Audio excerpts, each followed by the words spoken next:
Quel serait le coup fatal pour l'Europe? Brexit, populisme, crise des migrants, situation économique difficile. L'Union européenne est aujourd'hui dans une des phases les plus critiques depuis sa création. Les échéances électorales à venir en Autriche, en Italie, en France et en Allemagne sont autant de risques qui menacent l'existence même de l'Union. Qui de mieux que le président de la Commission européenne, Jean-Claude Juncker, pour parler de ces enjeux. Merci beaucoup d'être avec nous dans le programme. Bonjour madame. Vous avez dit, ma commission sera celle de la dernière chance, il y a 2 ans, au début de votre mandat. Aujourd'hui, comment évaluez-vous la survie de l'Union européenne? Enfin, l'Union européenne n'est pas confrontée à une question d'existence. Vous avez dit que les élections françaises, allemandes menaceraient la survie de l'Europe. Ce n'est pas vrai. Les élections françaises et allemandes ne poseront pas aux électeurs de ces pays une question d'existence pour l'Union européenne. Mais j'avais dit, vous avez raison, que la commission que j'ai l'honneur de présider serait celle de la dernière chance. Je voulais dire par là que l'Union européenne entre dans une phase de dernière chance, puisque le fossé entre les citoyens européens et l'action publique et politique de l'Union européenne se creuse presque chaque jour davantage, et j'ai voulu remédier à ça. Exactement, et on reproche souvent aux institutions européennes d'être écartées du peuple européen. J'ai une question d'une internaute, car nous avons demandé à nos internautes de nous envoyer des questions pour cette interview, et c'est Moussa Bourema. C'est quoi la plus grande faiblesse de l'Union européenne? Le manque d'amour. Nous ne savons pas beaucoup de choses au sujet des autres. Que savent les Lapons du Nord de la Sicile, que savent les Italiens du Sud des profondeurs de la Pologne, rien. Et donc il faudra que nous intéressions plus les uns aux autres. Et dans ce moment critique pour l'Union européenne, vous êtes sur le point de perdre un de vos alliés chers, un allié puissant aussi. Oui, je parle du président du Parlement européen, oui. Martin Schulz. C'est un coup dur pour vous, un des pires moments? Non, je n'attribuerai pas à ce départ de Martin Schulz des propos qualitativement aussi élevés. Mais il est vrai que j'ai bien travaillé avec Martin Schulz, qui d'ailleurs était mon concurrent pour devenir président de la Commission, parce que lui et moi, nous étions tête de liste, lui des socialistes, moi des démocrates chrétiens, mais nous avons su nouer entre nous des liens de travail intenses, des complicités aussi, parce que jamais dans l'histoire récente de l'Europe, les relations entre le Parlement européen et la Commission européenne n'étaient aussi intenses et chaleureux qu'elles le furent pendant la présidence. Mais ça ne va pas vous laisser affaibli son départ?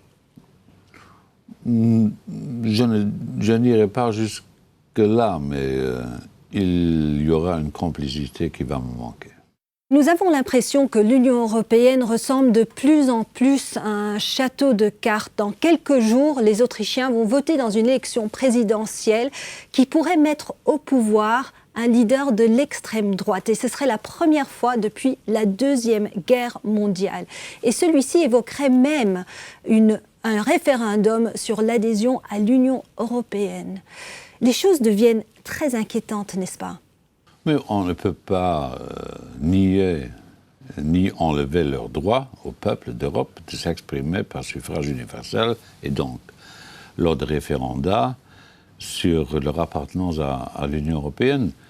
Je crois que ce n'est pas sage d'organiser de tels débats, non pas parce que je douterais du résultat final, mais parce que cela ajouterait des controverses aux controverses déjà nombreuses au sein de l'Union européenne. D'ailleurs, je ne crois pas que le prochain président de l'Autriche, qui que ce soit, va se lancer dans une telle aventure. Bien qu'il le dise, bien qu'il l'ait évoqué. Oui, enfin, moi j'ai appris à faire la différence entre les propos de campagne et les réalisations concrètes. C'est tout de même invraisemblable qu'on s'accommode à dire que les propos de campagne sont une chose et que les réalisations par après sont autre chose. C'est un déni de démocratie. On ne peut pas dire n'importe quoi pendant les campagnes électorales. Et est-ce que vous pensez que le pays pourrait faire face à des sanctions ? Nous avions décrété, dans un moment autobiographiquement faible, des sanctions contre l'Autriche lorsque l'extrême droite a récupéré des fonctions gouvernementales en Autriche. Ce fut une erreur, puisqu'il ne faut pas sanctionner, punir un peuple parce qu'il aurait fait un mauvais choix. Il faut discuter, dialoguer, se bagarrer avec une réalité politique qui serait celle que vous décrivez. Mais comme le président autrichien a une fonction d'abord protocolaire, avant d'avoir une fonction d'influence politique, je ne me fais pas trop de soucis, bien que je ne voudrais pas que le candidat de l'extrême droite l'emporte. Le même jour, c'est l'Italie qui passe aux urnes dans un référendum. S'il perd, ça pourrait coûter le siège au Premier ministre Matteo Renzi et éventuellement approcher les eurosceptiques du pouvoir, des eurosceptiques qui pourraient mettre l'euro en péril. C'est un nouveau front qui s'ouvre. Moi, j'entretiens avec le Premier ministre italien des relations calmes. Tendues ? Non, en apparence tendues, mais nous sommes d'accord sur l'essentiel. Lorsque nous parlons sous quatre yeux, nous avons fait, en tant que Commission, beaucoup pour l'Italie, tout comme l'Italie fait beaucoup pour l'Union européenne. La façon dont l'Italie gère la crise migratoire qui la concerne est tout à fait exemplaire. L'Italie a raison de se plaindre du fait que les autres Européens, que d'autres Européens, pas tous les autres Européens, que d'autres Européens sont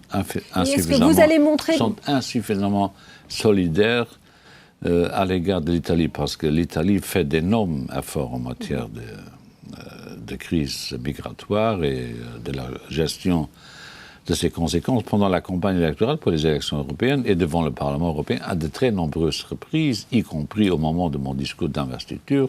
J'ai appelé les autres Européens à être solidaires de l'Italie. Mais l'Italie vous demande aussi d'être solidaire à elle et montrer plus de flexibilité au niveau budgétaire. Alors vous le montrez.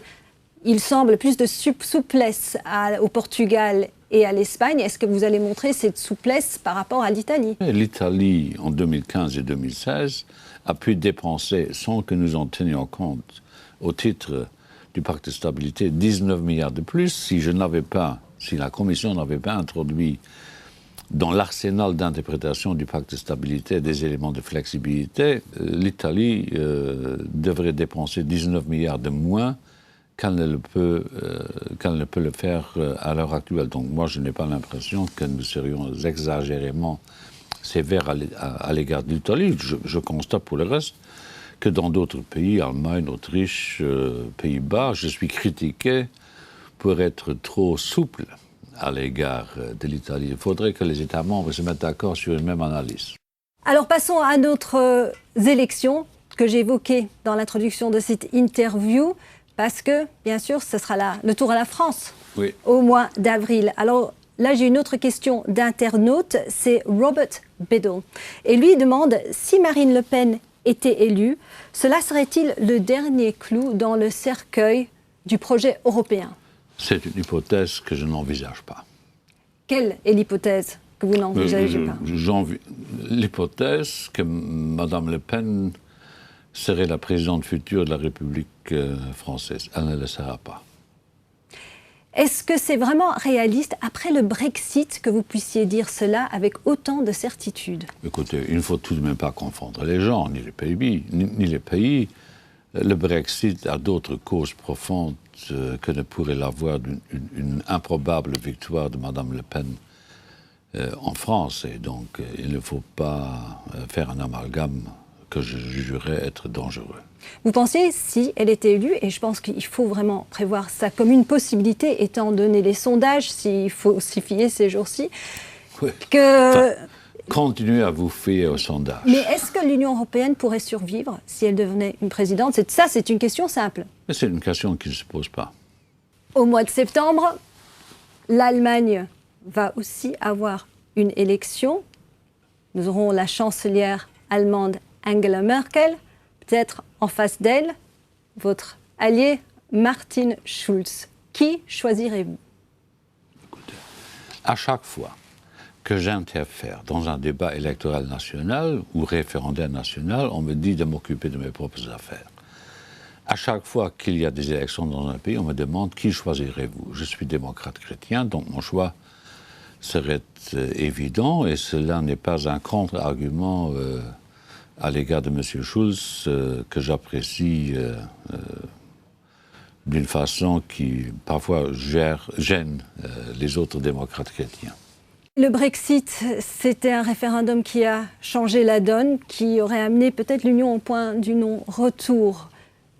J'ai une question pour vous de nouveau, d'un internaute. Britannique. Britannique, oui, je ne sais pas, de son nom on dirait allemand, Nicolas Neumann. Oui, c'est allemand.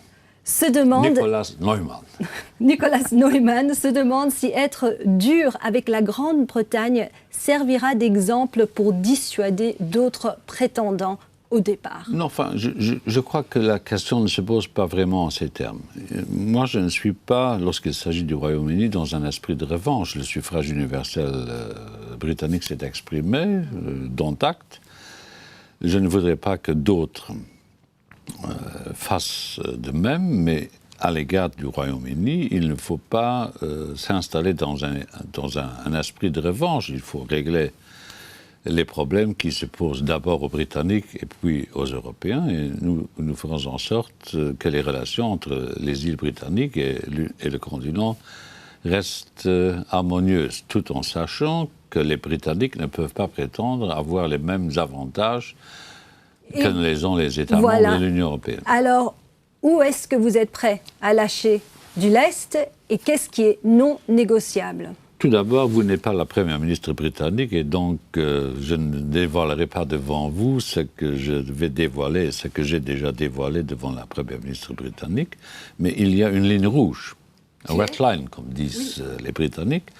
Si le Royaume-Uni, son industrie exportatrice, ses services financiers veulent bénéficier en toute amplitude des avantages du marché intérieur, si donc ils et elles veulent avoir un accès direct au marché intérieur de l'Union européenne, il faudra que nos amis britanniques respectent les principes fondateurs et directeurs du marché intérieur. Donc il n'est pas imaginable qu'on tire bénéfice du marché intérieur sans respecter, par exemple, le principe de la libre circulation des travailleurs. Ça n'ira pas. Alors, au milieu de toutes ces crises, nous avons Donald Trump, vous l'avez évoqué. Vous ne semblez pas trop comment pouvoir le cerner, mais vous ne semblez pas trop l'apprécier. Moi, j'ai déjà du mal à comprendre ma propre psychologie.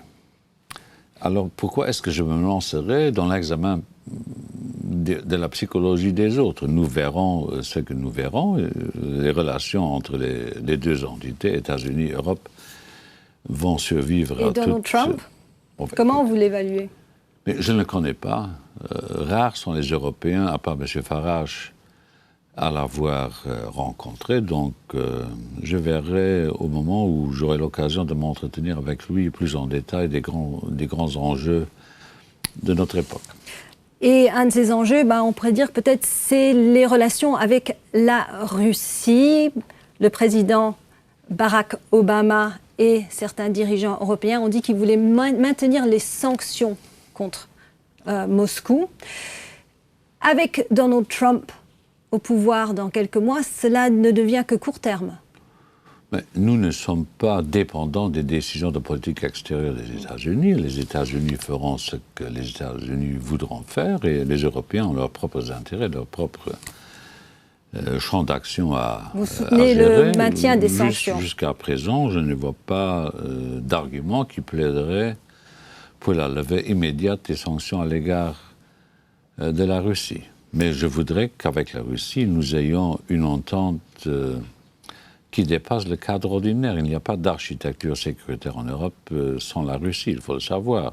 L'Union européenne occupe un territoire de 5,5 millions de kilomètres carrés. La Russie, c'est 17,5 millions de kilomètres carrés. Il faut traiter la Russie comme un grand ensemble et comme une nation fière. Et il faut savoir beaucoup de choses sur la Russie profonde, alors que nous ignorons toutes choses sur la Russie profonde et je voudrais qu'avec la Russie, nous discutions à hauteur égale. La Russie n'est pas, comme disait le président Obama, un pouvoir régional. Lourde erreur d'appréciation. Je voudrais évoquer la Turquie, oui. Parce que la Turquie est extrêmement importante pour vous lorsque vous essayez de gérer la crise migratoire. Le président Erdogan vous lance des menaces. Est-ce possible pour vous de continuer à négocier avec lui? Est-ce qu'il peut être votre partenaire? La Turquie n'est pas seulement un partenaire important lorsqu'il s'agit de la crise migratoire. Oui, là, c'est évident, puisque la Turquie abrite sur son territoire plus que 3 millions de migrants et de réfugiés, ce que l'Europe, elle, ne fait pas. Et donc, je voudrais que l'Europe, en la matière, s'abstienne de donner des leçons à la Turquie. La Turquie fait beaucoup plus, tout comme le font la Jordanie et le Liban, que l'Europe. Donc, il faut être modeste lorsqu'on évoque ces questions-là. Mais pour le reste, la Turquie est un partenaire essentiel pour l'Union européenne et ses États membres parce qu'elle se trouve là où elle se trouve. Ceci dit, la Turquie, qui a fait beaucoup de progrès en matière de démocratie lors des 10 dernières années, depuis 2 années ou presque, et surtout pendant les derniers mois, et depuis le putsch en juillet, se détourne de l'Europe et s'éloigne chaque jour plus de l'Europe. Il faudra que... Non. Nous ne sommes pas animés par des sentiments anti-turcs. La question qui se pose est une question qui se pose à la Turquie. Est-ce que oui ou non la Turquie veut remplir toutes les conditions qu'il faut avoir remplies pour devenir membre de l'Union européenne? Je crois que la Turquie ne s'est pas posé la question et pour ne pas s'être posé la question, elle n'a jamais formulé la réponse. Est-ce que vous pouvez discuter avec un président qui devient de plus en plus autoritaire? Mais moi, je dois discuter avec beaucoup de personnes, y compris des personnes dont la compagnie ne m'est pas très agréable. Nous avons, Union européenne, des liens avec des régimes qui sont des régimes détestables. D'ailleurs, personne ne pose la question. On parle de la Turquie, à raison, mais on ne parle jamais de l'Arabie saoudite. Enfin, nous avons des relations avec toutes les dictatures parce que nous devons organiser le monde, ou co-organiser le monde. Avec la Turquie et avec son président, j'ai des entretiens réguliers. Avec le président, des entretiens mâles et virils, de temps à autre. Je le connais depuis 17-18 ans. Je le connais. Et il me connaît. Au sein de votre propre commission, il y a des conflits. Je pense, moi, au commissaire Günther Oettinger, qui est accusé dans un scandale de conflit d'intérêts, aussi accusé d'avoir fait des propos racistes, xénophobes et sexistes, mais vous continuez à le soutenir, même à lui donner une promotion. Ça évoque une certaine indignation, non? Oui. Enfin, toutes les indignations ne sont pas des indignations justifiées. Je ne donne pas une promotion au commissaire Oettinger, je remplace une commissaire au budget qui quitte la Commission européenne pour prendre emploi auprès de la Banque mondiale par un commissaire qui est membre de la Commission depuis maintenant 7 années et qui connaît les arcanes budgétaires de l'Union européenne, et rares sont ceux qui les connaissent avec le savoir détaillé de M. Oettinger. Il a fait un discours à Hambourg, je crois, qui, de par les mots employés, les propos tenus, strictement déplacés, il s'est, à ma demande, excusé auprès de tous ceux qui ont pu se sentir blessés par ses propos et qui ont été blessés par ses propos et conflits d'intérêts. Je ne le vois pas. Il y a eu une maladresse, mais pas une faute. Les règles des commissaires disent qu'il faut interdire de recevoir des cadeaux de plus de 150 € et déclarer un voyage avec un lobbyiste. Il est vrai qu'il faudrait que les commissaires n'acceptent pas de cadeaux au-delà d'un certain prix. ce qu'ils font. Il est vrai que tous les contacts avec les lobbyistes doivent être rendus publics, c'est ce que les commissaires font, et le fait que M. Oettinger, à la demande du gouvernement hongrois, ait utilisé un avion mis à sa disposition par quelqu'un qui, oui, est donc lobbyiste vous d'une continuez à le certaine façon. défendre. Non, je continue à dire que la presse devrait être moins malveillante.